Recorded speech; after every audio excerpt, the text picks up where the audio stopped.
Hello everyone, welcome to my YouTube channel lectures by Parimalik. तो आज हम जिस टॉपिक के बारे में स्टडी करेंगे वो है कार्डियोवास्कुलर सिस्टम की एक डिजीज जिसका नाम है कंजस्टिव हार्ट फेलियर। तो आज हम कंजस्टिव हार्ट फेलियर के बारे में स्टडी करेंगे। तो चलिए स्टार्ट करते हैं। सबसे पहले आती है कंजस्टिव हार्ट फेलियर की डेफिनेशन कि कंजस्टिव हार्ट फेलियर जो है वो क्या होता है। तो जैसे मैंने लास्ट वीडियो जो है वो किडनी फेलियर पे बनाई थी कि किडनी फेलियर में ये था कि किडनी अपना काम नहीं कर रही थी, वही चीज होती है हार्ट फेलियर के अंदर भी। इसमें भी क्या होता है कि जो हार्ट का एक काम है वो हार्ट अच्छे से नहीं करता है। ठीक है, जैसे कि हार्ट जो है, हार्ट का काम क्या होता है, ब्लड को पंप करना। हार्ट का काम होता है ब्लड को पंप करना। अब जैसे ये देखिए, ये डायग्राम है हार्ट का। ठीक है, अब इसका क्या काम है, ये साइड है हमारी राइट साइड और ये साइड है हमारी लेफ्ट साइड। राइट साइड में क्या होता है, राइट साइड में हमारा ब्लड आता है कौन सा, डीऑक्सीजनेटेड ब्लड। डीऑक्सीजनेटेड ब्लड वो ब्लड होता है जिसके अंदर ऑक्सीजन कम होती है, CO2 ज्यादा होती है। ठीक है, तो हार्ट के अंदर जो है डीऑक्सीजनेटेड ब्लड आता है, पहले राइट एट्रियम के अंदर आता है, राइट एट्रियम से फिर वो राइट वेंट्रिकल के अंदर जाता है, फिर उसके बाद में ये पल्मनरी आर्टरी से होते हुए जाता है लंग्स के पास। पल्मनरी आर्टरी से होते हुए जाता है लंग्स के पास। लंग्स के अंदर क्या होता है, गैस एक्सचेंज होता है। गैस एक्सचेंज का मतलब होता है कि यहाँ पर क्या होता है कि जो blood right side of the heart से लंग्स के अंदर आया, लंग्स क्या करेंगे, उस ब्लड में से जो एक्सेस CO2 होती है उस CO2 को तो निकाल देंगे बाहर। ठीक है, और उसके अंदर ऑक्सीजन डाल देंगे, उस ब्लड के अंदर ऑक्सीजन डाल देंगे। क्योंकि जैसा मैंने बताया कि जो डीऑक्सीजनेटेड ब्लड आता है right part of the heart के अंदर, उसके अंदर CO2 का कंटेंट ज्यादा होता है एज कंपैरिजन टू ऑक्सीजन, इसीलिए हम उसको डीऑक्सीजनेटेड ब्लड बोलते हैं। ठीक है, तो लंग्स ने क्या करा, लंग्स ने जो वो ब्लड था उसमें से CO2 को बाहर निकाल दिया और उसके अंदर O2 डाल दी।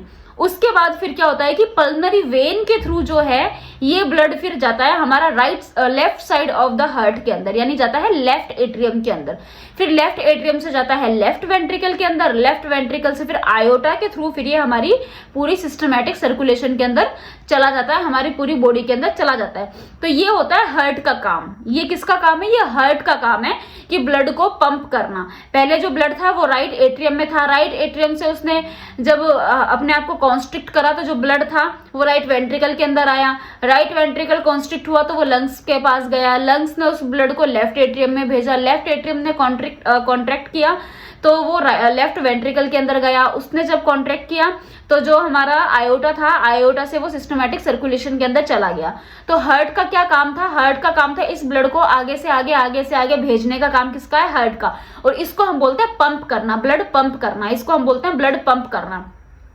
तो अगर हार्ट फेल हो जाएगा, अगर हार्ट जो है फेल हो जाएगा तो इसका मतलब ये हुआ कि ये जो काम हार्ट कर रहा था ये काम हार्ट जो है वो नहीं कर पाएगा। अगर हार्ट फेल हो जाएगा तो ये जो पंपिंग का काम हार्ट कर रहा था कि जो ब्लड है उसको आगे से आगे भेजते रहना, वो नहीं कर पाएगा। तो इसको हम बोलते हैं हार्ट फेलियर। ठीक है, तो हार्ट फेलियर क्या है, एक ऐसा सिंड्रोम होता है जिसके अंदर जो हार्ट होता है वो जो है सफिशिएंट ब्लड को पंप नहीं कर पाता, जितना ब्लड हमारी बॉडी को चाहिए, जितना हमारी बॉडी की रिक्वायरमेंट है उतना ब्लड जो है हार्ट जो है वो पंप नहीं कर पाता।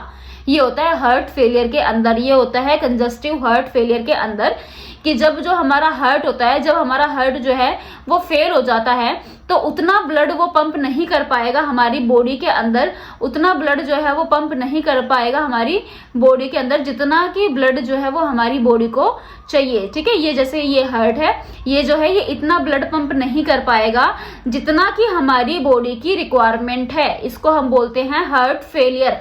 हार्ट जो है वो हार्ट फेलियर एक ऐसी डिजीज है जिसके अंदर जो हार्ट है वो इतना ब्लड पंप नहीं कर पाता जितनी हमारी बॉडी की रिक्वायरमेंट होती है।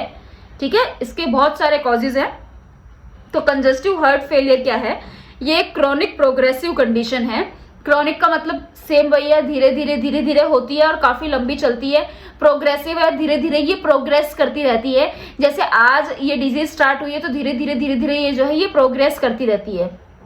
इसमें होता क्या है कि जो हार्ट का ये पंपिंग पावर होता है, जो हार्ट की मसल्स होती है, ठीक है, ये हार्ट है, यहाँ हार्ट के अंदर जो है मसल्स होती है, जब ये मसल्स कॉन्ट्रैक्ट करती है यानी ऐसे सिकुड़ती है, जब ये जो मसल्स है ये ऐसे सिकुड़ती है तो अंदर का जो भी कंटेंट होगा वो नीचे चला जाएगा, यानी वो फिर जो है राइट वेंट्रिकल के अंदर चला जाता है। तो ये जब ये वाला पार्ट जब कॉन्ट्रैक्ट करता है तो यहाँ के अंदर का जितना भी ब्लड होता है वो राइट वेंट्रिकल के अंदर चला जाता है। तो वही इसने बोला है कि एक ऐसी कंडीशन होती है जिसमें ये जो हमारी हार्ट की जो मसल्स होती है ना, इनकी ये जो पंपिंग पावर होती है, ये पंपिंग पावर अफेक्ट होती है, जिसकी वजह से ये पंप नहीं कर पाती ब्लड को। जो हमारी हार्ट की मसल्स हैं इनकी पंपिंग पावर जो है, जो ब्लड को कॉन्ट्रैक्ट करके अपने अंदर से ब्लड को निकालने वाली पावर है, वो पावर इनकी अफेक्ट होती है, जिसकी वजह से ये कॉन्ट्रैक्ट नहीं कर पाती है। While often refer to simply as heart failure, जिसको हम बोलते हैं हार्ट फेलियर। तो ये एक ऐसी स्टेज होती है जिसके अंदर होता क्या है कि हार्ट के आसपास में ना फ्लूइड भर जाता है, जिसकी वजह से जो हार्ट है वो ना कॉन्ट्रैक्ट कर पाता ना रिलैक्स कर पाता।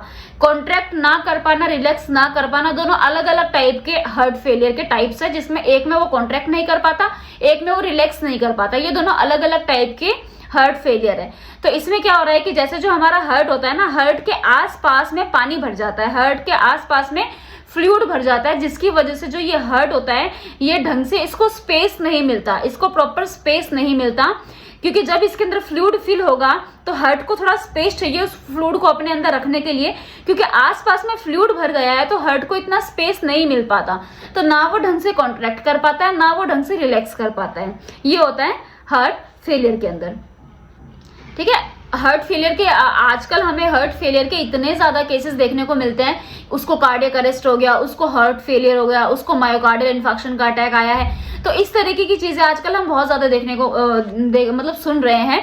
तो हार्ट फेलियर की इतनी ज्यादा कंडीशंस हमें क्यों देखने को मिल रही है, इसका क्या कारण है कि जो हार्ट फेलियर है उसकी इतनी ज्यादा कंडीशंस हमें देखने को मिल रही है, मतलब कितनी और कौन से पेशेंट में ज्यादातर देखने को मिलती है। तो बेसिकली जो हार्ट फेलियर की कंडीशन इंडिया के अंदर होती है ना, उसका कारण होता है coronary heart disease. Coronary heart disease की वजह से हो सकता है, उसके अलावा हाइपरटेंशन की वजह से बीपी अगर बढ़ता है उसकी वजह से देखने को मिलता है, मोटापे की वजह से हार्ट फेलियर देखने को मिलता है, डायबिटीज की वजह से हार्ट फेलियर देखने को मिलता है, रूमेटिक हार्ट डिजीज ये एक ऑटो इम्यून डिजीज है, इसकी वजह से भी देखने को मिलता है। तो बेसिकली अगर हम एनुअल इंसिडेंस देखें कि एक साल में हमने कितने केसेस देखने को मिल जाते हैं, तो 1.3 to 4.6 मिलियन केसेस जो है हमें देखने को मिल जाते हैं। किस वजह से हो सकता है, तो दो तरीके के फैक्टर्स होते हैं, मॉडिफाइबल रिस्क फैक्टर्स होते हैं, नॉन मॉडिफाइबल रिस्क फैक्टर्स होते हैं। मॉडिफाइबल रिस्क फैक्टर वो फैक्टर्स होते हैं जिनको हम चाहें तो मॉडिफाई कर सकते हैं। फॉर एग्जाम्पल जो लोग टोबैको का इंटेक करते हैं, अगर वो चाहे तो वो टोबैको छोड़ भी सकते हैं। तो ये होते हैं मॉडिफाइबल फैक्टर जिनको हम मॉडिफाई कर सकते हैं, नॉन मॉडिफाइबल फैक्टर जिनको हम मॉडिफाई नहीं कर सकते। तो जैसे कि आप बताएं, जो टोबैको का इंटेक करते हैं उनके अंदर हो सकता है ब्लड, अगर कोलेस्ट्रॉल लेवल बहुत ज्यादा है, अगर ब्लड के अंदर कोलेस्ट्रॉल लेवल बहुत ज्यादा है तो हार्ट डिजीज होने के बहुत ज्यादा चांसेस होते हैं।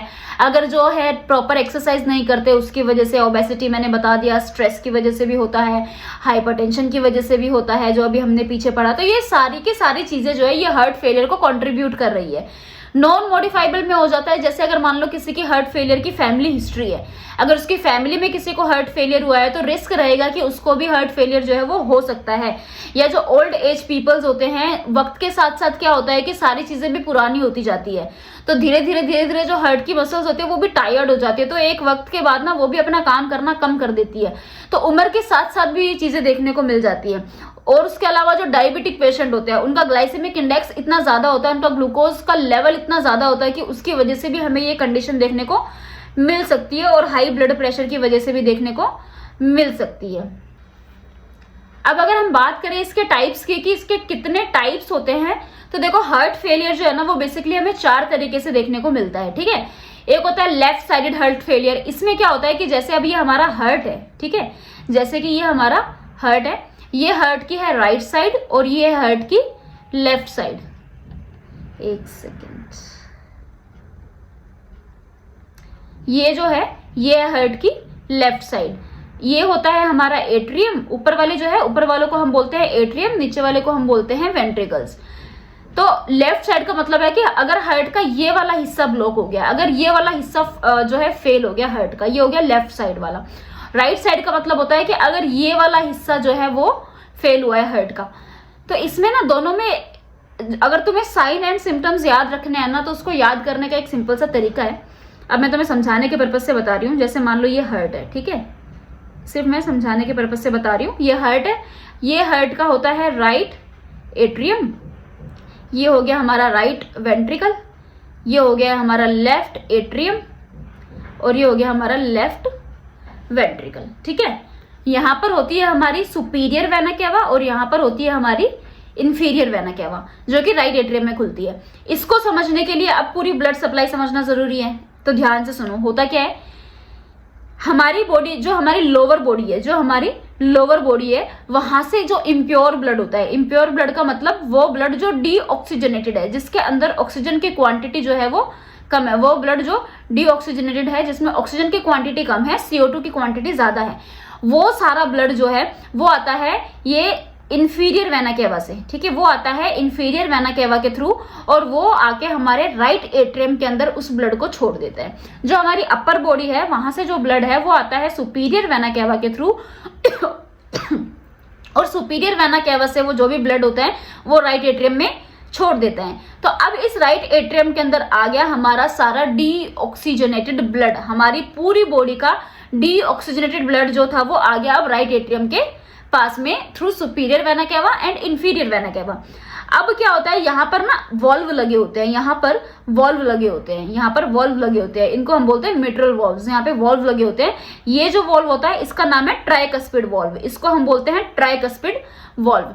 तो जब राइट एट्रियम के अंदर ब्लड फिल हो जाता है, जब राइट एट्रियम में ब्लड फिल हो जाता है, तो ये जो राइट एट्रियम है ये कॉन्ट्रैक्ट करता है, ये कॉन्ट्रैक्ट करता है, यानी ये सिकुड़ता है, ये अपने साइज को सिकुड़ता है, ताकि इसके अंदर का जो भी ब्लड है वो राइट वेंट्रिकल के अंदर चला जाए। तो जब ये कॉन्ट्रैक्शन करता है तो हमारा ये वॉल्व खुलता है, ये ट्राइकस्पिड वॉल्व खुलता है, और इसके थ्रू जो भी ब्लड है वो सारा ब्लड आ जाता है हमारा राइट वेंट्रिकल के अंदर, ठीक है। राइट वेंट्रिकल से फिर यहाँ से निकलती है हमारी पल्मनरी आर्टरी, ठीक है, यहाँ से हमारी पल्मनरी आर्टरी निकलती है। हमारी पल्मनरी आर्टरी जो है वो आगे दो में डिवाइड होती है और दोनों लंग्स में जाती है, एक लंग में और दूसरे लंग्स में, ठीक है, दोनों लंग्स में चली जाती है। अब यहाँ पर हमारा पल्मनरी वॉल्व प्रेजेंट होता है। तो जब राइट वेंट्रिकल कॉन्ट्रैक्ट करता है यानी सिकुड़ता है, तो इसके अंदर का जितना भी ब्लड होता है वो पल्मनरी वॉल्व खुलता है और पल्मनरी आर्टरी के थ्रू हमारे दोनों लंग्स के अंदर चला जाता है। अब लंग्स के अंदर जो है, लंग्स के अंदर प्रेजेंट होती है एल्वियोलाई, लंग्स के अंदर प्रेजेंट होती है एल्वियोलाई। ये एल्वियोलाई फिर क्या करेगी कि जो भी ब्लड आया उस ब्लड में से वो CO2 को ले लेगी और उस ब्लड में वो O2 को डाल देगी। अब जो ब्लड बन गया वो हो चुका है ऑक्सीजनेटेड ब्लड। अब वो ब्लड है जिसके अंदर ऑक्सीजन की क्वांटिटी ज्यादा है, CO2 की क्वांटिटी कम है। अब यहां से निकलेगी हमारी पल्मनरी वेन, अब यहां से निकलेगी हमारी पल्मनरी वेन, ये हमारे निकली यहां से पल्मनरी वेन, और ये पल्मनरी वेन जाएगी हमारे लेफ्ट एट्रियम के अंदर। तो अब जो लेफ्ट एट्रियम के अंदर ब्लड आया वो कौन सा ब्लड आएगा, वो आएगा ऑक्सीजनेटेड ब्लड, जो अभी अभी लंग्स ने उसको ऑक्सीजनेट किया है। फिर जो हमारा लेफ्ट एट्रियम है वो कॉन्ट्रैक्ट करेगा, तो यहाँ पर हमारा बाइकस्पिड वॉल्व प्रेजेंट होता है, यहाँ पर होता है हमारा बाइकस्पिड वॉल्व, वो ओपन होगा तो सारा ब्लड जो है वो लेफ्ट वेंट्रिकल में आ जाएगा। फिर जब लेफ्ट वेंट्रिकल कॉन्ट्रैक्ट करेंगे तो सारा ब्लड जो होता है वो हमारे आयोटिक वॉल्व के थ्रू हमारी पूरी सिस्टमेटिक सर्कुलेशन यानी हमारी पूरी बॉडी के अंदर चला जाता है। तो ये होता है हमारा पूरा सर्कुलेशन कि किस तरीके से जो ब्लड है वो डीऑक्सीजनेटेड से ऑक्सीजनेटेड में कन्वर्ट होता है और वो हमारी पूरी बॉडी में फ्लो करता है।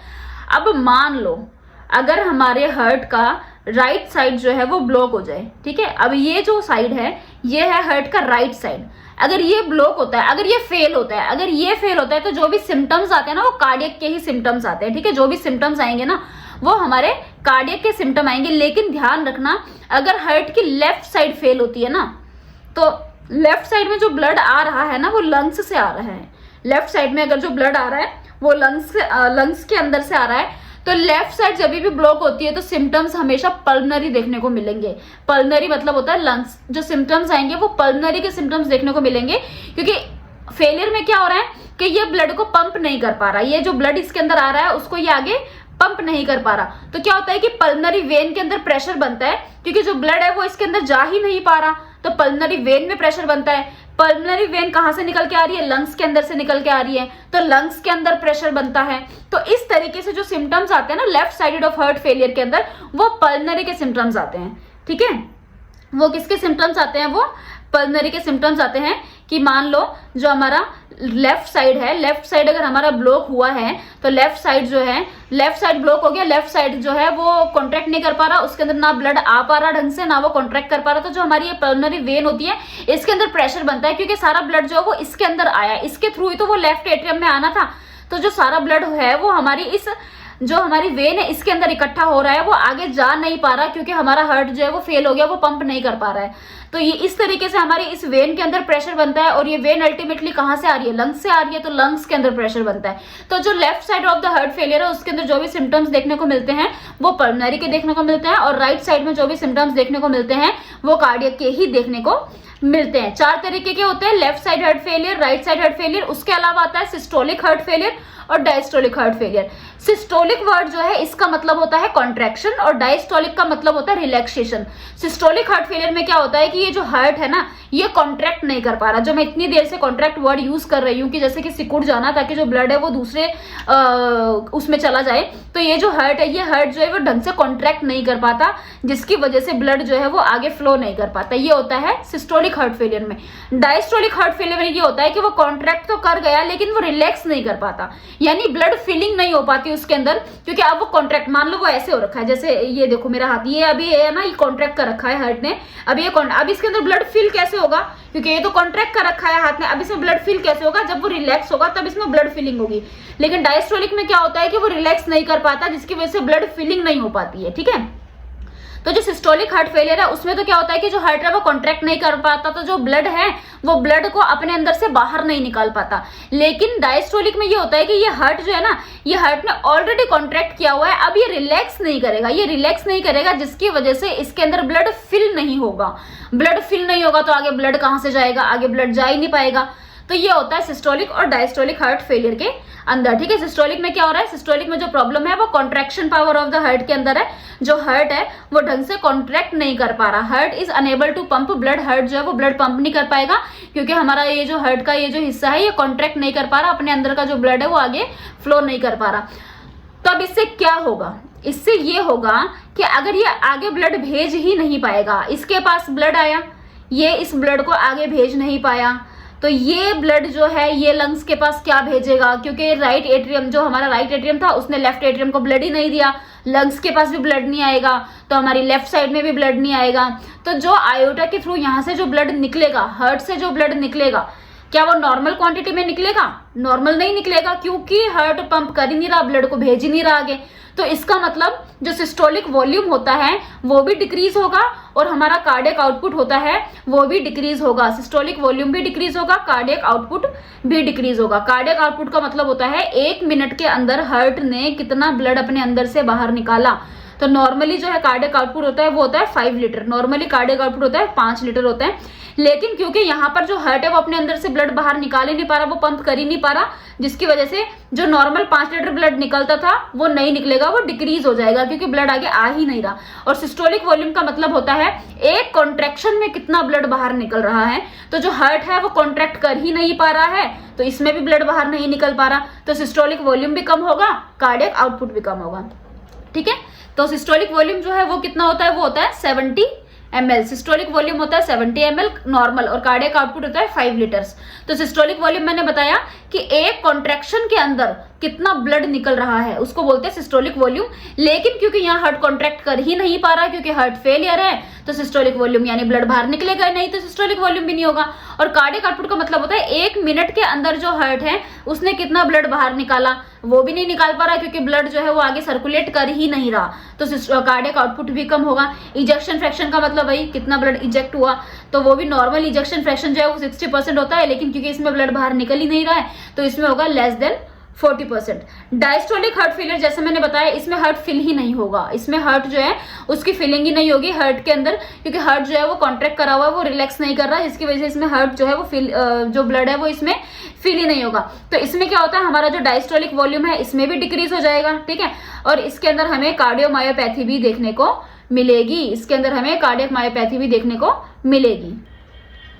रेस्ट्रिक्टिव कार्डियोमायोपैथी का मतलब होता है कि जो हमारी हार्ट की वॉल्व्स होती है, वो हार्ट की वॉल्व जो है वो बहुत ही रिजिड हो जाएगी कि वो ना कॉन्ट्रैक्शन कर पाएगी ना रिलैक्स कर पाएगी, वो इतनी रिजिड हो जाती है। तो ये होता है हमारा सिस्टोलिक और डायस्टोलिक के अंदर। अब जैसे कि ये देखो, ये हो गया हमारा, ये इधर देखो पहले, ये हो गया सिस्टोलिक, ये हो गया सिस्टोलिक। अब इसमें ये देखो, ये हमारी है राइट साइड और ये हमारी है लेफ्ट साइड। अब इसमें देखो, ये जो हमारा राइट वेंट्रिकल है और ये जो हमारा लेफ्ट वेंट्रिकल है, इनका तुम साइज अगर देखोगे, ये कितने ज्यादा बड़े साइज लग रहे हैं इनके, यानी कि जो हार्ट है वो कॉन्ट्रैक्टेड फॉर्म में है, मतलब कि वो डायलेटेड फॉर्म में है। ये जो है ये डायलेटेड फॉर्म में है, ये कॉन्ट्रैक्ट नहीं कर रहे हैं। ये देखो, ये कितने ज्यादा एक्सपैंड हो रखे हैं। अब अगर इनको अपने अंदर से ब्लड बाहर निकालना होता है तो इनको कॉन्ट्रैक्ट करना पड़ेगा ताकि अंदर से जो भी ब्लड है वो बाहर निकल सके। लेकिन सिस्टोलिक के अंदर क्या होता है कि हार्ट जो है वो इस तरीके की कंडीशन में होती है, स्ट्रेच्ड फॉर्म में होते हैं, ये कॉन्ट्रैक्ट नहीं कर पाते, जिसकी वजह से इनके अंदर से ब्लड बाहर नहीं निकल पाता। और डायस्टोलिक में देखो, ये ऑलरेडी कॉन्ट्रैक्ट किए, देखो ये होती है कॉन्ट्रैक्शन वाली कंडीशन। ये जो ये वाली कंडीशन है, ये है कॉन्ट्रैक्शन वाली कंडीशन और ये है रिलैक्सेशन वाली कंडीशन। इस कंडीशन में क्या हो रहा है कि जो हार्ट है ना सिस्टोलिक के अंदर, वो इस तरीके से कॉन्ट्रैक्ट नहीं कर पा रहे हैं, और डायस्टोलिक में ये होगा कि ये जो हार्ट है ये रिलैक्स नहीं कर पा रहे हैं। तो दोनों में ये चीजें हो रही है, दोनों में ये चीजें हो रही हैं, दोनों में यही हमें देखने को मिल रहा है कि क्या हो रहा है। सिस्टोलिक को तो क्या करना था, अब कॉन्ट्रैक्ट करना था, कॉन्ट्रैक्ट मतलब इस तरीके से कॉन्ट्रैक्ट करना था ताकि जो भी ब्लड है वो ब्लड बाहर निकल सके। और डायस्टोलिक को क्या करना था, वो डायस्टोलिक को इस तरीके से रिलैक्स करना था ताकि ऊपर से ब्लड जो है वो इसके अंदर फिल हो सके। लेकिन वो इस कंडीशन में है जिसकी वजह से इसमें जो भी ब्लड है वो इसके अंदर नहीं आ पाएगा। जो भी हमारा लेफ्ट साइड में या फिर जो भी हमारा राइट एट्रियम्स में ब्लड है वो वेंट्रिकल्स में नहीं आ पाएगा। तो ये होता है डायस्टोलिक और सिस्टोलिक के अंदर। डायस्टोलिक में जो हार्ट है वो रिलैक्स नहीं कर पाता है, कॉन्ट्रैक्टेड ही रहता है, जिसकी वजह से इसमें ब्लड फिल नहीं हो पाता। और सिस्टोलिक के अंदर क्या होता है कि वो रिलैक्स्ड फॉर्म में है, कॉन्ट्रैक्ट नहीं करता, जिसकी वजह से इसके अंदर से ब्लड जो है वो बाहर नहीं निकलता। ठीक है, ये हमने पढ़ लिया, हार्ट फेलियर सिस्टोलिक होता है, डायस्टोलिक होता है, पढ़ चुके हैं हम। नेक्स्ट देखते हैं। अब बता राइट साइड हार्ट फेलियर, मैंने बताया था डायग्राम में। ठीक है, जैसे कि ये वाली साइड जो है ये होती है right side of the heart failure. तो राइट वेंट्रिकल जो है वो जो है ब्लड को पंप नहीं कर पाएगी। तो क्या होगा, अब जो ब्लड है इसके अंदर आया हुआ है, ठीक है, इसके अंदर ब्लड आया हुआ है, ये ब्लड को आगे भेज नहीं पा रहा क्योंकि राइट साइड हमारी जो है वो ब्लॉक हो गई है। तो राइट एट्रियम पहले तो राइट वेंट्रिकल तक आ चुका, ठीक है, राइट वेंट्रिकल के अंदर प्रेशर बनेगा क्योंकि राइट वेंट्रिकल से जो ब्लड है वो आगे जाएगा नहीं, तो आगे ब्लड जाएगा नहीं, तो क्योंकि पीछे से तो ब्लड आ रहा है ना, हमारे पीछे की जितने भी आर्टरीज है, जितने भी वेन्स हैं, वो तो ब्लड लेकर आ रहे हैं। तो सुपीरियर वेना केवा और इंफीरियर वेना केवा में ब्लड आया, उसने राइट एट्रियम में ब्लड भेजा, पर राइट एट्रियम में पहले से ही जगह नहीं है, तो राइट एट्रियम में प्रेशर बना हुआ है, राइट वेंट्रिकल में प्रेशर बना हुआ है। अब हार्ट तो पीछे से, मतलब हमारी बॉडी तो पीछे से ब्लड को भेज ही रही है, तो सुपीरियर वेना केवा में भी प्रेशर होगा, इंफीरियर वेना केवा में भी ब्लड का प्रेशर होगा। तो इन चारों चीजों के अंदर जो है ब्लड का बहुत ज्यादा प्रेशर रहेगा क्योंकि ब्लड आगे मूव नहीं कर पा रहा है, तो ब्लड का कंजेशन रहता है। इसमें हमारा जो सेंट्रल वीनस प्रेशर है वो बढ़ा हुआ मिलता है, जुगुलर वेन डिस्टेंडेड मिलती है, हिपैटोमेगैले क्यों मिल रही है, क्योंकि पीछे से जो ब्लड आ रहा है, जब ये ब्लड है ये आगे फ्लो नहीं कर पाएगा तो पीछे की तरफ प्रेशर बनना शुरू होगा। तो जैसे स्प्लीन से मान लो ब्लड आया है तो स्प्लीन के अंदर ब्लड की एक्यूमुलेशन स्टार्ट हो जाएगी और स्प्लीन का साइज बड़ा हो जाएगा, हिपैटो मतलब लीवर का साइज बड़ा हो जाएगा, तो हिपैटोमेगैली देखने को मिलेगी, स्प्लीनोमेगैली देखने को मिलेगी, असाइटिस देखने को मिलता है, अडीमा देखने को मिलता है, वेट गेन देखने को मिलेगा अडीमा की वजह से, नोक्चुअल डायरिसिस मतलब होता है बैड वेटिंग, इसोफेजियल वेरिसिस देखने को मिलता है।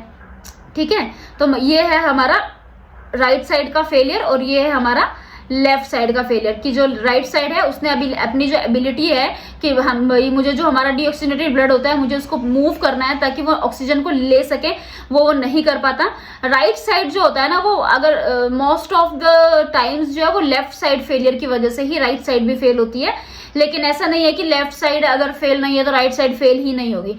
जनरली लेफ्ट साइड अगर फेल होती है तो रिस्क रहता है कि राइट साइड फेल हो सकती है, लेकिन अगर लेफ्ट साइड फेल नहीं भी है तभी भी राइट साइड भी फेल हो सकती है। ठीक है, मोस्ट कॉमनली हमें लेफ्ट साइड का ही हार्ट फेलियर देखने को मिलता है।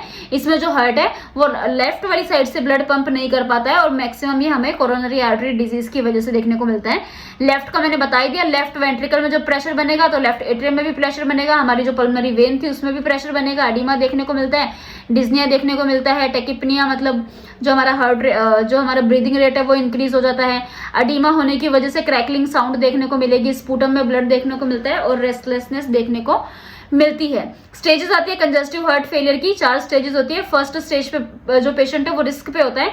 इसमें हार्ट फेलियर का रिस्क है, फॉर एग्जांपल मान लो वो स्मोकिंग कर रहा है, बहुत ज्यादा कोलेस्ट्रॉल का इंटेक कर रहा है, ओबेज है, एक्सरसाइज नहीं करता है, टोबैको का इंटेक कर रहा है, फैमिली हिस्ट्री रही है, मतलब वो रिस्क पे है। लेकिन अभी ना तो कोई उसमें स्ट्रक्चरल कोई प्रॉब्लम हुई है, ना ही उसके हार्ट फेलियर के कोई सिम्टम्स हुए हैं। तो वो लोग जो रिस्क पे होते हैं उसको हम बोलते हैं स्टेज ए है इसकी। जो रिस्क पे होते हैं, जैसे मैंने बताया टोबैको का इंटेक कर रहे हैं, ओबेस पेशेंट्स हैं, या उनकी फैमिली हिस्ट्री है, लेक ऑफ एक्सरसाइज है, या कोलेस्ट्रॉल का इंटेक बहुत ज्यादा करते हैं, तो वो सारे रिस्क पे हो गए। स्टेज बी होती है जो प्री हार्ट फेलियर वाले होते हैं। इसमें क्या होता है कि जो हमारा हार्ट का जो स्ट्रक्चर है उसमें प्रॉब्लम दिख जाती है। जैसे मैंने बताया था पीछे डायग्राम में कि जो हमारा रिलैक्स्ड हार्ट है वो इस तरीके से दिख रहा था, और जो कॉन्ट्रैक्टेड था वो इस तरीके से दिख रहा था। तो ये स्ट्रक्चर में जो प्रॉब्लम है ना, इस स्ट्रक्चर में प्रॉब्लम दिखेगी, ठीक है, लेकिन सिम्टम्स अभी भी नहीं आएंगे हार्ट फेलियर के। थर्ड जो होता है उसमें स्ट्रक्चर में भी प्रॉब्लम आएगी और हार्ट फेलियर के सिम्टम्स भी आएंगे। और जो डी स्टेज होती है उसको हम बोलते हैं एडवांस्ड हार्ट फेलियर। इसके अंदर जो हार्ट फेलियर होता है वो काफी सिवियर हो जाता है। पैथोफिजियोलॉजी में क्या होता है कि हमारा रेनिन एंजियोटेंसिन सिस्टम काम करता है। ये जो सिस्टम होता है ये बेसिकली क्या काम करता है, ये हमारी बॉडी में फ्लूइड को रेगुलेट करता है। ये हमारी बॉडी में फ्लूइड को रेगुलेट करता है, यानी कि ये हमारी बॉडी में बीपी को रेगुलेट करता है, ठीक है। ये उस टाइम पर एक्टिवेट होता है जब हमारी बॉडी के अंदर हमारा जो ब्लड प्रेशर है वो लो होता है। जब हमारा ब्लड प्रेशर जो है वो लो होता है उस टाइम पर हमारा रास सिस्टम जो है वो एक्टिवेट होता है, ठीक है। होता क्या है, सबसे पहले जो रेनिन है वो आता है किडनी से। रेनिन कहां से आता है, रेनिन आता है किडनी से, रेनिन आता है किडनी से, और एंजियोटेंसिनोजन आता है लीवर से। अब ये रेनिन क्या करता है, इस एंजियोटेंसिनोजन को वो एंजियोटेंसिन 1 में कन्वर्ट कर देता है। फिर उसके बाद में आता है एक एंजियोटेंसिन कन्वर्टिंग एंजाइम, एक होता है एंजियोटेंसिन कन्वर्टिंग एंजाइम। ये एंजाइम क्या करता है, एंजियोटेंसिन 1 को एंजियोटेंसिन 2 में कन्वर्ट करता है, ठीक है। पहले किडनी से रेनिन आया, लीवर से एंजियोटेंसिनोजन आया, रेनिन ने एंजियोटेंसिनोजन को एंजियोटेंसिन 1 में कन्वर्ट किया। 1 को 2 में कौन कन्वर्ट करता है, एंजियोटेंसिन कन्वर्टिंग एंजाइम। अब ये 2 क्या करता है, ये 2 दो काम करता है। पहली बात तो ये क्या करेगा कि हमारी जो ब्लड वेसल्स होती है उसको कॉन्स्ट्रिक्ट कर देगा, ठीक है, क्योंकि हमारा बीपी जो है वो लो हो रखा है। बीपी लो जिस टाइम होता है उस टाइम ब्लड वेसल्स जो है वो डायलेटेड की तरीके से ही होती है। हमें अगर चाहिए भाई मेरा बीपी बढ़े, मेरा बीपी जो है वो इंक्रीज हो, तो क्या करना पड़ेगा, ये जो ब्लड वेसल्स होती है ना ये कॉन्स्ट्रिक्ट हो जाएगी। कॉन्स्ट्रिक्ट का मतलब होता है ये पहले ये ऐसे हो जाएगी अब, ठीक है, पहले ये इतनी चौड़ी थी, अब ये इतनी पतली हो जाएगी। तो होगा क्या, जब हमारी बॉडी में बीपी जो है वो कम हो रखा होगा तो अब एक तो इसमें से ब्लड फ्लो कर रहा है, एक इतनी पतली वेसल्स में से ब्लड फ्लो करेगा, तो इनके अंदर जो ब्लड का प्रेशर है वो बहुत ज्यादा लगेगा एज कंपेरिजन टू दिस। तो जब बीपी कम होता है तो उस टाइम पर ये जो वेसल्स होती है ये कंस्ट्रिक्ट हो जाती है, ताकि इसके अंदर से जो ब्लड का प्रेशर है वो ज्यादा हो, ब्लड ज्यादा प्रेशर से मूव करे। तो इससे क्या होगा, हमारा आफ्टर लोड जो है वो बढ़ेगा, हमारा कार्डियक आउटपुट कम होता है, और ये हार्ट फेलियर कोज करता है, ये हार्ट फेलियर कोज करता है। दूसरा क्या होता है कि एल्डोस्टेरोन की सिक्रेशन होती है, कहां से होती है, वो भी किडनी से होती है। एल्डोस्टेरोन की एड्रेनल ग्लैंड, किडनी के ऊपर जो है एड्रेनल ग्लैंड प्रेजेंट होती है, एड्रेनल ग्लैंड से होती है एल्डोस्टेरोन की सिक्रेशन। ये एल्डोस्टेरोन का काम होता है सोडियम और वाटर की रिटेंशन करना। कई बार मैंने बताया है सोडियम जो है वो पानी के साथ साथ ही चलता है, तो ये सोडियम और वाटर की रिटेंशन करेगा, तो हमारा जो प्लाज्मा वॉल्यूम है वो बढ़ेगा, प्लाज्मा वॉल्यूम बढ़ेगा, प्री लोड बढ़ेगा, हार्ट के ऊपर वर्क लोड बढ़ेगा। दूसरा, जब ये सोडियम और वाटर की रिटेंशन करता है तो पेशेंट के अंदर अडीमा भी देखने को मिलता है, क्योंकि वो जो पानी है वो कहीं कहीं जाके जमा हो जाता है और अडीमा देखने को मिलता है। और क्योंकि वर्कलोड बढ़ेगा, हार्ट के ऊपर वर्कलोड बढ़ेगा, इसकी वजह से भी हार्ट फेलियर देखने को मिलता है। हार्ट फेलियर के, कंजस्टिव हार्ट फेलियर के साइंस की अगर बात करें, चेस्ट पेन होता है और ये मैक्सिमम एक्सर्शन के टाइम पर होता है, ठीक है। जैसे कि हम खांसते हैं या फिर जब हम सांस लेते हैं छोड़ते हैं तो उस टाइम पर हमें ये देखने को मिलता है। दूसरा, हमें शॉर्टनेस ऑफ ब्रीथ देखने को मिलती है, शॉर्टनेस ऑफ ब्रीथ देखने को मिलेगी, जिसको हम बोलते हैं डिज्निया, डिजीनेस देखने को मिलता है, स्वेलिंग देखने को मिलती है, ठीक है, और वेट गेन देखने को मिलता है। एडिमा की वजह से इंसान को बहुत ज्यादा फटीग और बहुत ज्यादा वीकनेस लगती है। सिम्टम्स की अगर मैं बात करूं, क्या क्या सिम्टम देखने को मिलेंगे, इस्चीमिया का मतलब होता है ब्लड सप्लाई कम होना। ऑब्वियसली ब्लड सप्लाई तो कम होगी क्योंकि हार्ट ढंग से ब्लड को पंप कर ही नहीं रहा है, तो इस्चीमिया तो देखने को मिलेगा ही। इस्चीमिया का मतलब होता है ब्लड सप्लाई डिक्रीज होना, उसको हम बोलते हैं इस्चीमिया। तो ब्लड सप्लाई तो डिक्रीज हो ही रही है क्योंकि हार्ट ढंग से ब्लड को पंप कर ही नहीं रहा है। और दूसरा शॉर्टेज ऑफ ऑक्सीजन देखने को मिल ही रही है। क्यों? क्योंकि जो अब ब्लड जो है वो पंप नहीं होगा तो वो लंग्स के पास नहीं जाएगा, लंग्स के पास नहीं जाएगा तो CO2 और O2 का गैस एक्सचेंज नहीं होगा ब्लड में, तो ब्लड में ऑक्सीजन मिलेगी कहां से? ब्लड को ऑक्सीजन तब मिलेगी जब वो लंग्स के पास जाएगा, लेकिन ब्लड पंप ही नहीं कर रहा, जा ही नहीं रहा है, तो इसकी वजह से क्या हो रहा है? ऑक्सीजन की भी कमी हो रही है, कार्डियक आउटपुट कम होगा। क्यों? कार्डियक आउटपुट मैंने बता दिया 1 मिनट के अंदर कितना जो ब्लड है वो निकल रहा है, लेकिन निकल ही नहीं रहा, ब्लड पंप हो ही नहीं रहा है। चेस्ट पेन देखने को मिलता है जब ये भी कोई भी हम एक्टिविटी करते हैं तब देखने को मिलता है, रेस्ट पे नहीं, नॉट रिलीव्ड बाय रेस्ट। और चेस्ट पेन भी ऐसा होता है कि रेस्ट पे भी रिलीव नहीं होता, चेस्ट पेन भी ऐसा होता है जो रेस्ट करने से भी रिलीव नहीं होता है। पल्स रेट डिक्रीज देखने को मिलती है, बीपी भी बढ़ा हुआ देखने को मिल सकता है। डायफोरेसिस मतलब होता है स्वेटिंग देखने को मिलेगी। मायोकार्डियल इन्फेक्शन भी हो सकता है कि जब ये ब्लड फ्लो जो है ये बहुत ज्यादा डिक्रीज हो जाता है, तो जब ब्लड फ्लो, अब जैसे कि जो हार्ट है, हार्ट के पास भी तो मसल्स है, वो जो मसल्स कॉन्ट्रैक्शन रिलैक्सेशन कर रही है ना, उनको भी खून चाहिए, उसके लिए उनके लिए भी जो एनर्जी है वो खून है। तो जब हार्ट की मसल्स को भी ब्लड नहीं मिलता है तो जो हार्ट की मसल्स होती है वो डैमेज हो जाती है, उसको हम बोलते हैं मायोकार्डियल इन्फेक्शन। जब हार्ट की मसल्स डैमेज हो जाती है उसको हम बोलते हैं मायोकार्डियल इन्फेक्शन। तो मायो मतलब मसल्स, कार्डियक मतलब हार्ट की, ठीक है। तो जो हार्ट की मसल्स होती है वो भी डैमेज हो जाती है, क्योंकि जो हार्ट की मसल्स होती है उनको भी ब्लड नहीं मिल पाता, तो हार्ट की मसल डैमेज हो जाती है, जिसकी वजह से मायोकार्डियल इन्फेक्शन देखने को मिलता है। मायोकार्डियल इन्फेक्शन के केस में ईसीजी में कुछ चेंजेस देखने को मिलते हैं, जिसमें हमारा जो एसटी सेगमेंट है और जो टी वेव है उसमें कुछ चेंजेस देखने को मिलेंगे, ठीक है। टैकीकार्डिया देखने को मिलता है, ब्रेडिकार्डिया देखने को मिलता है, डिसरिथमिया देखने को मिलता है। टैकीकार्डिया का मतलब होता है हार्ट रेट का बढ़ना, ब्रेडिकार्डिया का मतलब हार्ट रेट का घटना। रेस्पिरेटरी सिम्टम्स मैंने बताए थे, शॉर्टनेस ऑफ ब्रीथ देखने को मिलेगा, पल्मनरी एडिमा देखने को मिलता है, चेस्ट में बहुत हेवीनेस फील होती है, डिज्निया देखने को मिलता है। जेनेटो यूरिनरी के अंदर यूरिनरी आउटपुट जो है वो कम देखने को मिलता है, और ये इंडिकेट करता है कि जो पेशेंट है वो कार्डियोजेनिक शॉक में जा सकता है, क्योंकि उसको प्रॉपर ब्लड सप्लाई नहीं मिल रही है। नोजिया वोमिटिंग देखने को मिलेगा, स्किन कूल, क्लाइमेट डायफोरेटिक, पेल होती है क्योंकि ब्लड की कमी होती है इसलिए। अब इसमें डायग्नोसिस में हम ब्लड गैस एनालिसिस करते हैं, ये देखने के लिए कि जो रेस्पिरेटरी गैस एक्सचेंज हो रहा है कि नहीं हो रहा, मतलब जो ब्लड है, ब्लड के अंदर कितना ऑक्सीजन है, कितना CO2 है, इससे ये पता लगेगा कि लंग्स के अंदर जो ब्लड है वो जा रहा है कि नहीं जा रहा, और उसमें जो गैस एक्सचेंज है वो हो रहा है कि नहीं हो रहा है। क्रिएटिनिन देख लेंगे, यूरिया देख लेंगे, इससे ये पता लगेगा कि जो हमारी किडनीज है वो प्रॉपरली काम कर रही है कि नहीं कर रही है। इसको ढंग से समझने के लिए किडनी फेलियर वाला लेक्चर देखना, अच्छे से उसको एक्सप्लेन किया हुआ है। उसके अलावा हम serum alanine, aspartame, amino acid का लेवल भी चेक करते हैं, लीवर फंक्शन देखते हैं, CBC का देखेंगे। एक ये होता है नाइट्रोयूरेटिक पेप्टाइड, BNP होता है। अगर मान लो हार्ट फेलियर की कंडीशन होती है तो ये हमेशा एलिवेटेड मतलब बढ़ा हुआ मिलेगा। हार्ट फेलियर की कंडीशन में BNP हमेशा बढ़ा हुआ मिलता है, कितना होता है? More than 100। ये सीधा सीधा इंडिकेट करता है हार्ट फेलियर को। अगर BNP बढ़ा हुआ है तो ये इंडिकेट करता है हार्ट फेलियर को, क्योंकि ये तभी रिलीज होता है जब जो हमारा हार्ट है वो ओवर डायलेट हो रखा है। नॉर्मली मान लो इतना ही डायलेट होना था, लेकिन इतना डायलेट हो रखा है, तो उसी केस में ये रिलीज होता है, तो इससे पता लग जाता है कि हार्ट फेलियर हुआ है, ठीक है। उसके अलावा नियोप्ट्रिन का भी लेवल देखते हैं, ये भी एक कार्डियक मार्कर है, ये भी जो है इंडिकेट करता है हार्ट फेलियर को। ECG करते हैं, इकोकार्डियोग्राम, कार्डियक कैथेटराइजेशन करते हैं, ट्रोपोनिन टेस्ट करते हैं, ट्रोपोनिन भी एक मार्कर होता है, ये भी हार्ट फेलियर के केस में बढ़ा हुआ मिलता है। चेस्ट एक्सरे करते हैं, उससे भी पता लग जाता है, ठीक है। तो ये हो जैसे कि ECG करते हैं, ये इकोकार्डियोग्राफी करते हैं, ये चारों वेंट्रिकल्स दिखा रखे हैं, ये यहाँ पे राइट वेंट्रिकल दिखा रखा है, ये यहाँ पे राइट एट्रियम दिखाया हुआ है, ये लेफ्ट वेंट्रिकल दिखाया हुआ है, ये लेफ्ट एट्रियम दिखाया हुआ है। फिर उसके बाद में चेस्ट एक्सरे भी करेंगे, कार्डियक कैथेटराइजेशन भी करते हैं। कार्डियक कैथेटराइजेशन में क्या होता है? सबसे पहले तो हम जो है IV दे देंगे, एनेस्थीसिया, ठीक है, IV दे देंगे या फिर एनेस्थीसिया दे देंगे हम। उसके बाद हम क्या करते हैं कि एक ट्यूब यानी कैथेटर जो है वो इंसर्ट करते हैं, या तो ग्रोइन एरिया से भी कर सकते हैं या आर्म से भी कर सकते हैं, ठीक है। जैसे कि मान लो ये यहाँ पे एंटर किया हुआ है, देखो ये एंटर किया हुआ है, ये यहाँ पे एंटर किया है, और इसको एंटर करके हमने डाल दिया है हार्ट की ब्लड वेसल के अंदर। तो ये जो है ये इस तरीके से हम जो कैथेटर है, कैथेटर को इंसर्ट करते हैं।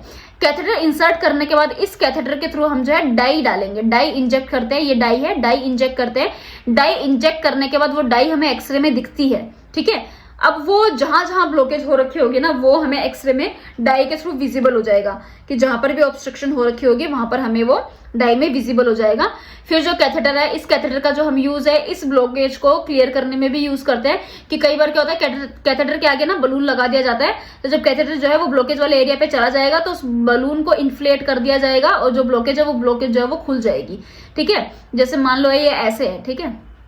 अब यहाँ पे ब्लॉकेज हो रखी है, यहाँ पे ब्लॉकेज हो रखी है, तो यहाँ से हमने कैथेटर डाला, यहाँ इस एरिया में कैथेटर डालने के बाद ये जो बलून इन्फ्लेट होगा, बलून इस तरीके से पूरा खुलेगा तो ये जो ऑब्स्ट्रक्शन हो रखी है, ये एक्सट्रोप्शन जो है, ये ऑब्स्ट्रक्शन जो है ये निकल जाएगी, ये ठीक हो जाएगी। तो इस तरीके से हम कार्डियक कैथेटराइजेशन करते हैं, ये देखने के लिए कि हार्ट में कहीं पे कोई ब्लॉकेज तो नहीं हो रखी है। तो उसके लिए हम सबसे पहले एनेस्थीसिया दे दो, उसके बाद जो है ग्रोइन के थ्रू या फिर आर्म्स के थ्रू जो है कैथेटर डाला जाता है। कैथेटर में फिर डाई डाली जाती है, उसके बाद उसका एक्सरे लिया जाता है, ब्लॉकेज देखा जाता है कहाँ पर ब्लॉकेज हो रखा है, और ब्लॉकेज को क्लियर करने के लिए भी हम कैथेटर का यूज करते हैं। प्रिवेंशन कैसे करेंगे, जो भी कोज था वो सब छोड़ के, स्मोकिंग जो है उसको क्विट कर दो, ऐसे फास्ट फूड का इंटेक नहीं करना, ऐसी चीजों का इंटेक नहीं करना जिससे बीपी बढ़ता है, साल्ट का इंटेक अवॉइड करना होता है, हाई कोलेस्ट्रॉल नहीं होना चाहिए, डायबिटिक है तो इन सारी चीजों के अंदर, डायबिटिक के केस में, हाई बीपी के केस में, कोलेस्ट्रॉल अगर बढ़ा हुआ रहता है, इन सारे केसेस में बहुत ज्यादा प्रिकॉशंस रखने की जरूरत है। हमेशा फिजिकली एक्टिव रहो, लो फैट लो सॉल्ट का इंटेक करना होता है, फ्रूट वेजिटेबल का अच्छे से इंटेक करना होता है, हमेशा एक हेल्दी वेट मेंटेन करके रखो। ज्यादा weight gain, obesity is also a cause of for heart failure. Reduce और मैनेज करना है स्ट्रेस को, ठीक है। अब अगर हमें ये देखना है कि कैसे हम ज्यादा से ज्यादा हार्ट फेल ना हो, कैसे हम इसको रिड्यूस कर सकते हैं ताकि हार्ट फेलियर जैसी कंडीशन हमें ना देखने को मिले, तो उसके लिए सबसे पहली चीज होती है कि रेगुलर फिजिकल एक्टिविटी करनी है। जितनी ज्यादा हो सके उतनी ज्यादा फिजिकल एक्टिविटी करो, अपने वेट को मेंटेन करके रखो, क्योंकि ज्यादा वेट गेन होना, ओबेसिटी होना is also a cause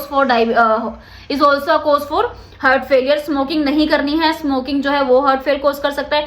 healthy eating करनी है, फ्रूट्स का इंटेक करो, वेजिटेबल्स का इंटेक करो। हाई ब्लड प्रेशर का अगर पेशेंट है तो उसको हमेशा ब्लड प्रेशर को एक नॉर्मल रेंज में मेंटेन करके रखना होता है। डायबिटिक पेशेंट अगर है तो अपने डायबिटीज को कंट्रोल करके रखना है। कोलेस्ट्रॉल जो है उसको मेंटेन करके रखना है, और हमेशा जो भी ड्रग्स प्रेस्क्राइब कर रखी है उन ड्रग्स का इंटेक करना है। अब बात करते हैं ड्रग्स की। तो बहुत सारी ड्रग्स होती है जो हम यूज कर रहे हैं हार्ट फेलियर को ट्रीट करने के लिए। इसके अंदर हम ACE इनहिबिटर्स का यूज करते हैं। ये इनहिबिटर क्या करता है, जो मैंने तुम्हें रास सिस्टम समझाया था जिसकी वजह से हार्ट फेल हो रहा था, उस रास सिस्टम को रोक देगा। अगर उसको रोक देगा तो हार्ट पे लोड ही नहीं पड़ेगा, और हार्ट पे लोड नहीं पड़ेगा तो हार्ट फेल नहीं होगा। तो ये होती है ACE इनहिबिटर, ये रास सिस्टम को रोक देती है ताकि हार्ट पे जो है लोड ना पड़े। इसमें आता है लिसिनोप्रिल और लेमिप्रिल। दूसरा हम डायूरेटिक्स दे देते हैं। डायूरेटिक्स भी क्या करती है, यूरिन के अमाउंट को बढ़ा देती है ताकि बॉडी में जो भी एक्सेस फ्लूइड है वो बाहर निकल जाए, हार्ट पे लोड ना पड़े। वैसे डायलेटर्स दे देंगे ताकि जो हमारी वेसल्स है वो डायलेट हो जाए, वेसल्स जो है वो डायलेट हो जाए, और जो हमारा ब्लड का प्रेशर है वो प्रेशर कम हो जाए। बीटा ब्लॉकर दे देते हैं। बीटा ब्लॉकर भी क्या करती है, हार्ट के ऊपर जो वर्कलोड पड़ा है उस वर्कलोड को कम कर देती है। मैंने ड्रग्स भी लिखी हुई है बीटा ब्लॉकर में, जैसे प्रोप्रानोल दे देते हैं। वेसोडाइलेटर में नाइट्रेट्स आ जाता है। डायूरेटिक में हमारी फ्यूरिसमाइड आती है। पोटेशियम स्पेरिंग में स्पाइरोलेक्ट्रो। कैल्शियम चैनल ब्लॉकर भी दे देते हैं, ये भी हमारी कोरोनरी ब्लड फ्लो को इंप्रूव करने का काम करता है, जैसे निफेडिपिन हो गया।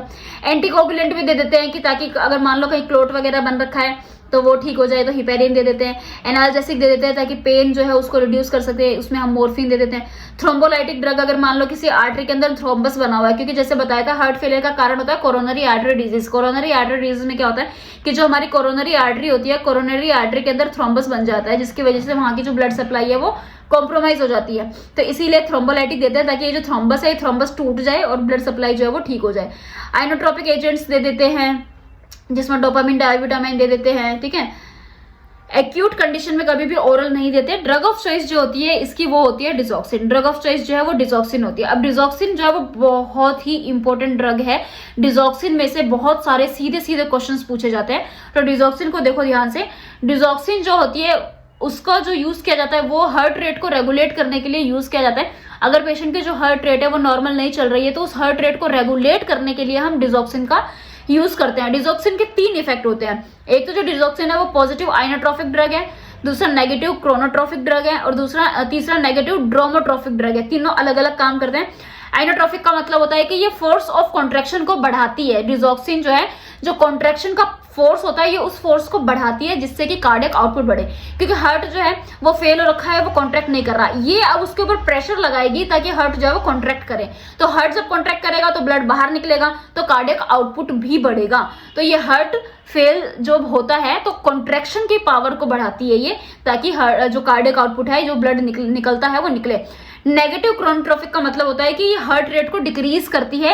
इसीलिए जब भी डिजॉक्सिन देते हैं उस टाइम पर हार्ट रेट को क्लोजली मॉनिटर करना है। This is very very important कि जब भी डिजॉक्सिन देते हैं तो हार्ट रेट को क्लोजली मॉनिटर करना होता है, क्योंकि डिजॉक्सिन जो होती है वो हार्ट रेट को डिक्रीज करती है। इसीलिए जब भी हम अगर हार्ट रेट पेशेंट का पहले से ही कम है तो उस केस में हम डिजॉक्सिन नहीं देते। नेगेटिव ड्रोमोट्रोपिक का मतलब होता है कि एवी कंडक्शन, जो हमारा साइनो एट्रियल नोड्स होते हैं, जो एट्रियो वेंट्रिकुलर नोड्स होते हैं, तो ये AV node, atrioventricular node होते हैं, ये इसके कंडक्शन को, यानी ये जो इलेक्ट्रिकल इंपल्स को ट्रांसफर करता है, एवी कंडक्शन मतलब जो इलेक्ट्रिकल इंपल्स को ये ट्रांसफर कर रहा है, ये उसको डिले करते हैं। इसीलिए इसको हम हार्ट ब्लॉक के मैं कभी वीडियो बनाऊंगी तो उसमें बताऊंगी। इसमें फिर जो है हम सेकंड डिग्री अगर हार्ट ब्लॉक है या थर्ड डिग्री हार्ट ब्लॉक है, ये ध्यान रखना सिर्फ कि सेकंड डिग्री और थर्ड डिग्री हार्ट ब्लॉक में भी हम डिजॉक्सिन को कॉन्ट्रा इंडिकेट करते हैं। डिजॉक्सिन करता क्या है? सोडियम और पोटेशियम एटीपीज। डिजॉक्सिन जो होता है वो सेल्स के अंदर कैल्शियम की डिपोजिशन कराता है। सेल्स के अंदर, जैसे कि ये हार्ट है, हार्ट के अंदर जो भी सेल्स है, इन सेल्स के अंदर ये कैल्शियम की डिपोजिशन कराएगा और कैल्शियम कराता है कॉन्ट्रैक्शन। तो जब इसके अंदर कैल्शियम की डिपोजिशन होगी तो इनके अंदर फोर्स ऑफ कॉन्ट्रैक्शन बढ़ेगा। जब हमारा हार्ट कॉन्ट्रैक्ट करेगा तो इसके अंदर से जो भी ब्लड है वो इसके अंदर जाएगा, फिर वहां से लंग्स से होते हुए यहाँ आ जाएगा, फिर यहाँ आ जाएगा, फिर हमारी बॉडी की सर्कुलेशन के अंदर चला जाएगा, तो हमारा कार्डियक आउटपुट भी बढ़ेगा। तो डिजॉक्सिन का काम होता है कैल्शियम की सेल्स के अंदर डिपोजिशन कराना, कैल्शियम की सेल के अंदर डिपॉजिट कराना, ताकि फोर्स ऑफ कॉन्ट्रैक्शन बढ़े। ये भी क्वेश्चन आता है एग्जाम में, थेरेपेटिक जो लेवल है वो डिजॉक्सिन का कितना होता है? 0.6 to 0.9 होता है। डिजॉक्सिन का साइड इफेक्ट जो है सीधा पूछा जाता है कि अर्ली साइड इफेक्ट क्या है डिजॉक्सिन का। तो डिजॉक्सिन का जो अर्ली साइड इफेक्ट होता है वो होता है एनोरेक्सिया। डिजॉक्सिन वाले पेशेंट को भूख कम लगती है, एनोरेक्सिया देखने को मिलता है, नोजिया वॉमिटिंग देखने को मिलेगा। ज़ैंथोप्सिया का मतलब होता है येलो विजन, पीला पीला दिखाई देगा उसको। डिप्लोपिया का मतलब होता है डबल विजन दिखेगा। ब्रेडिकार्डिया का मतलब होता है हार्ट रेट जो है वो डिक्रीज होता है। हार्ट फेल को हम कैसे ट्रीट कर सकते हैं? तो हार्ट फेल को ट्रीट करने के लिए सबसे पहली बात तो ये है कि हमें जो ड्रग्स प्रेस्क्राइब की गई है हार्ट फेलियर के लिए, वो ड्रग्स हमें टाइम पर लेनी है। For example beta blockers. Beta blocker क्या कर रही थी? हार्ट के ऊपर जो वर्कलोड होता है, ये उस वर्कलोड को कम करने का काम करती है। तो सबसे पहले तो हमें उन ड्रग्स का प्रॉपरली इंटेक करना होता है, जैसे कि हो गई बीटा ब्लॉकर। दूसरा, साल्ट का जितना हो सके उतना हमें इंटेक कम करना है, जितना हो सके साल्ट का इंटेक कम करना है। ज्यादा साल्ट के इंटेक से बीपी बढ़ता है और बीपी बढ़ने से हार्ट फेल के रिस्क रहते हैं, इसीलिए जितना हो सके हमें सॉल्ट का इंटेक जो है वो कम करना है। जितना हम सॉल्ट का इंटेक कम करेंगे उतना ही कम वाटर की रिटेंशन होगी, क्योंकि जैसा कि मैंने बताया कि जो सोडियम होता है वो अपने साथ साथ में पानी को भी लेकर जाता है, H2O को भी लेकर जाता है, अपने साथ साथ में पानी को भी लेकर जाता है। तो जितना कम सॉल्ट लेंगे उतना ही कम पानी का भी हमारी बॉडी के अंदर रिटेंशन होगा, इसलिए जितना कम हो सके उतना सॉल्ट का कम इंटेक करना है, ताकि बॉडी में पानी का भी कम से कम रिटेंशन हो। उसके अलावा एक हेल्दी बॉडी वेट को मेंटेन करना बहुत जरूरी है। ओबेसिटी के अंदर हार्ट फेलियर के रिस्क होते हैं। अपना जो डाइट है, अपनी डाइट को अच्छी रखो, ज्यादा से ज्यादा फ्रूट्स एंड वेजीज का इंटेक करो और अपने डॉक्टर्स के साथ कंटिन्यूअसली टच में रहो, उनसे कंटिन्यूअसली फॉलोअप लेते रहो। जब भी डिजॉक्सिन का इंटेक करते हैं तो उस टाइम पर क्या क्या नर्सिंग रिस्पॉन्सिबिलिटीज होती हैं? हार्ट रेट को क्लोजली मॉनिटर करना है, जैसे मैंने बताया था, क्योंकि ये जो है ये हार्ट रेट को कम करती है। पोटेशियम डाइट के लिए हमें बोलना है, क्योंकि अगर पेशेंट को हाइपोकैलेमिया, डिजॉक्सिन का जब भी इंटेक करते हैं ना, उस टाइम पर पोटेशियम का लेवल मेंटेन होना बहुत जरूरी है, क्योंकि अगर बॉडी में पोटेशियम कम हुआ तो डिजॉक्सिन की टॉक्सिसिटी हो सकती है, इसको याद रखना, ठीक है। बॉडी के अंदर अगर डिजॉक्सिन का इंटेक कर रहे हैं तो पोटेशियम को मेंटेन करना बहुत जरूरी है, क्योंकि अगर पोटेशियम की बॉडी में कमी हुई तो डिजॉक्सिन की टॉक्सिसिटी हो सकती है। अगर जो पोटेशियम है, अगर पोटेशियम जो है वो डिक्रीज हुआ बॉडी में तो डिजॉक्सिन की टॉक्सिसिटी हो सकती है, इसीलिए डिजॉक्सिन के साथ में पोटेशियम का इंटेक होना चाहिए। वेंट्रिकुलर अरिथमिया में पहले हार्ट रेट कम होता है, इसलिए हम डिजॉक्सिन नहीं देते हैं। नॉट गिवन, डेली नहीं देते डिजॉक्सिन, एक दिन छोड़ के एक दिन देना होता है। ब्रेडिकार्डिया के केस में डिजॉक्सिन नहीं देते हैं क्योंकि हार्ट रेट कम है। हाई पोटेशियम डाइट लेने के लिए बोलते हैं। डिजॉक्सिन की टॉक्सिसिटी अगर हो भी जाए तो उसका एंटीडोट जो है वो होता है डिजिबाइंड।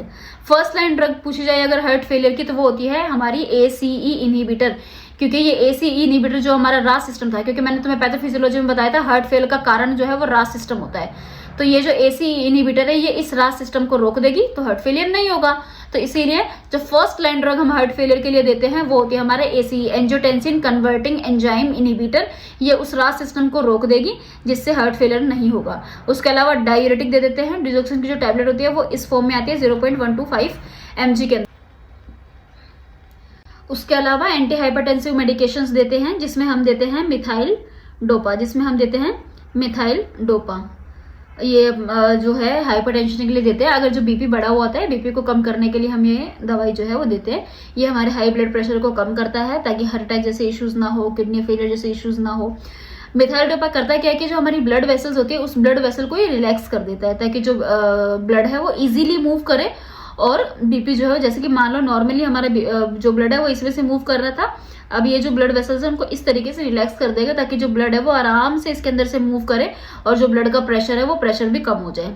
उसके अलावा सोडियम नाइट्रोक्लोराइड दे देते हैं, ये भी बीपी को कम करने के लिए दी जाती है। अम्लोडिपिन दे देते हैं, ये भी ब्लड प्रेशर को कम करने के लिए ही दी जाती है। डोज जो है वो 10 mg टू 20 mg होती है।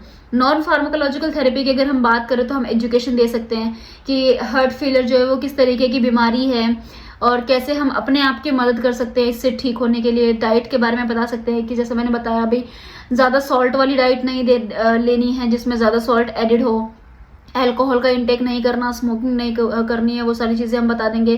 प्रॉपर एक्सरसाइज के लिए बोलेंगे। वैक्सीनेशन के लिए बोलते हैं कि इन्फ्लुएंजा एंड न्यूमोकोकल वैक्सीन जो है उसको हम कंसिडर कर सकते हैं, वो हमें लगवा लेनी चाहिए। नर्सिंग डायग्नोसिस की अगर मैं बात करूँ तो सबसे मेन इसमें इशू गैस एक्सचेंज का हो रहा है कि डीऑक्सीनेटेड ब्लड आ गया, अब वो ब्लड ना तो लंग्स के पास जा रहा ना उस ब्लड को ऑक्सीजन मिल रही है, तो सबसे ज्यादा प्रॉब्लम जो है वो गैस एक्सचेंज का देखने को मिलता है। दूसरा फिर पेशेंट को चेस्ट पेन की प्रॉब्लम देखने को मिलती है जिसकी वजह से उसकी फिजिकल मोबिलिटी जो है वो नहीं हो पाती है। न्यूट्रिशन जो है वो इम्बैलेंस देखने को मिलता है।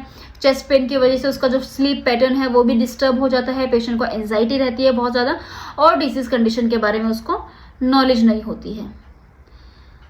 इसी के साथ में जो हमारा टॉपिक था हार्ट फेलियर वो होता है कंप्लीट। आपको समझ में आया होगा अच्छे से इसके बारे में, इसकी पूरी पैथोफिजियोलॉजी के बारे में मैंने आपको बताया है। तो अगर इस टॉपिक से रिलेटेड आपको कोई भी इशू है, कोई भी डाउट है तो आप कमेंट सेक्शन में कमेंट कर सकते हैं। और अगर आपको कंटेंट चाहिए तो कंटेंट के लिए भी आप जो है मैंने ईमेल आईडी जो है मैं डिस्क्रिप्शन में मैंने मेंशन कर रखी है, आप मुझे मेल कर सकते हैं जिससे कि आपको मैं ये कंटेंट भी प्रोवाइड कर दूंगी। अगर आपको मेरे लेक्चर्स पसंद आए हैं तो मेरी वीडियो को लाइक करें, कमेंट करें और मेरे चैनल को सब्सक्राइब करें। Thank you so much.